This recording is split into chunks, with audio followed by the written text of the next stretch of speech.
সবাইকে নবম দশম শ্রেণীর ইজি সায়েন্স বই থেকে স্বাগত জানাচ্ছি। এই পর্বে আমরা অষ্টম অধ্যায়ের জ্ঞানমূলক প্রশ্নগুলো নিয়ে আলোচনা করব। আমরা প্রথম প্রশ্নটার দিকে যদি খেয়াল করে দেখি, প্রথম প্রশ্নে বলা হলো হিউমাস কাকে বলে। অ্যামিনো অ্যাসিড, প্রোটিন, চিনি, অ্যালকোহল, চর্বি, তেল, লিগনিন, ট্যানিন এবং অন্যান্য অ্যারোমেটিক যৌগ নিয়ে গঠিত একটি বিশেষ জটিল পদার্থকে হিউমাস বলা হয়ে থাকে। এখানে অনেকগুলো অ্যারোমেটিক যৌগের কথা বলা হয়েছে। অ্যারোমেটিক যৌগটা হচ্ছে যেগুলো থেকে হচ্ছে বিভিন্ন রকম সুগন্ধি তৈরি করা হয়ে থাকে, অথবা কার্বোহাইড্রেট বলতে পারি। এই কার্বোহাইড্রেটের গুলো মিলিয়ে যে যৌগটা তৈরি করা হয় তাকে হচ্ছে কি হিউমাস বলা হয়ে থাকে। মাটির বায়োবায়ন কাকে বলে? মাটিতে থাকা গ্যাসের সাথে সবসময় বায়ুমণ্ডলে থাকা গ্যাসের বিনিময় হতে থাকে। বায়ুমণ্ডলের গ্যাসের মাটিতে যায় এবং মাটিতে থাকা গ্যাস বায়ুমণ্ডলে চলে আসে। এই প্রক্রিয়াটাকে মাটির বায়োবায়ন বলে।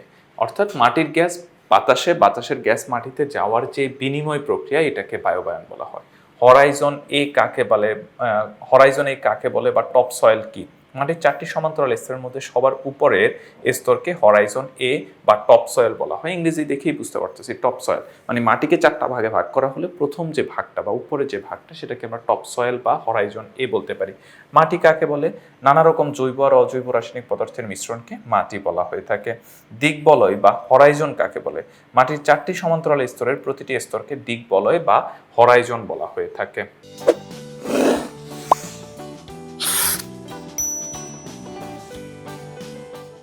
সাবসয়েল কাকে বলে? মাটির 4টি সমান্তরাল স্তরে দ্বিতীয় স্তরকে সাবসয়েল বা হরাইজন বি বলা হয়। প্রথমটা হরাইজন এ বা টপ সয়েল, দ্বিতীয়টা হরাইজন বি বা সাবসয়েল।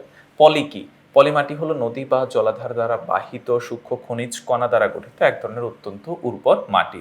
মাটিকে কয় ভাগে ভাগ করা যায়? 4টা ভাগে ভাগ করা যায়। মাটিকে 4টা ভাগে ভাগ করা যায়: বালু মাটি, পলি মাটি, কাদা মাটি এবং দোআঁশ মাটি।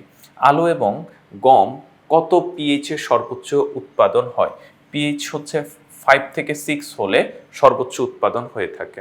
মাটির পিএইচ কত হলে যবের উৎপাদন ভালো হয়? যবের জন্য মাটির পিএইচ 8 হতে হয়। মাটির সংরক্ষণের সবচেয়ে কার্যকর এবং সহজ কৌশল কোনটি?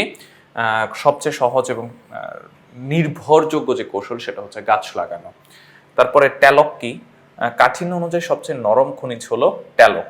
মাইকা কি? মাইকা হলো এক ধরনের অধাতব খনিজ পদার্থ যা বৈদ্যুতিক যন্ত্রপাতির বিদ্যুৎ নিরোধক হিসেবে ব্যবহৃত হয়ে থাকে। জিপসামের সংকেত কি?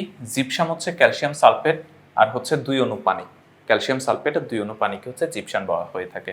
জীবাশ্ম জ্বালানি কাকে বলে? প্রাকৃতিক গ্যাস, কয়লা, পেট্রোলিয়াম প্রভৃতি জ্বালানিকে একসাথে জীবাশ্ম জ্বালানি বলা হয়ে থাকে। পেট্রোলিয়াম কাকে বলে? পেট্রোলিয়াম হলো খনিজ তেল, অর্থাৎ খনিতে পাওয়া তরল জ্বালানি পদার্থই হলো পেট্রোলিয়াম। তারপরে কয়লা কি? কয়লা হলো কালো বা কালচে বাদামি রঙের এক ধরনের পাললিক শিলা। এতে বিদ্যমান মূল উপাদান হচ্ছে কার্বন। মানে এটা একটা পাললিক শিলা যেটা হচ্ছে কার্বন দিয়ে তৈরি করা হয়ে থাকে, যেটাকে আমরা কয়লা বলে থাকি। তো এই ছিল আমাদের এই পর্বের আলোচনা। পরবর্তী পর্বে আমরা অন্যান্য প্রশ্নগুলো নিয়ে আলোচনা করব। তোমরা যারা ইজি সায়েন্স বইটি সংগ্রহ করনি, খুব দ্রুত সংগ্রহ করে ফেলবে।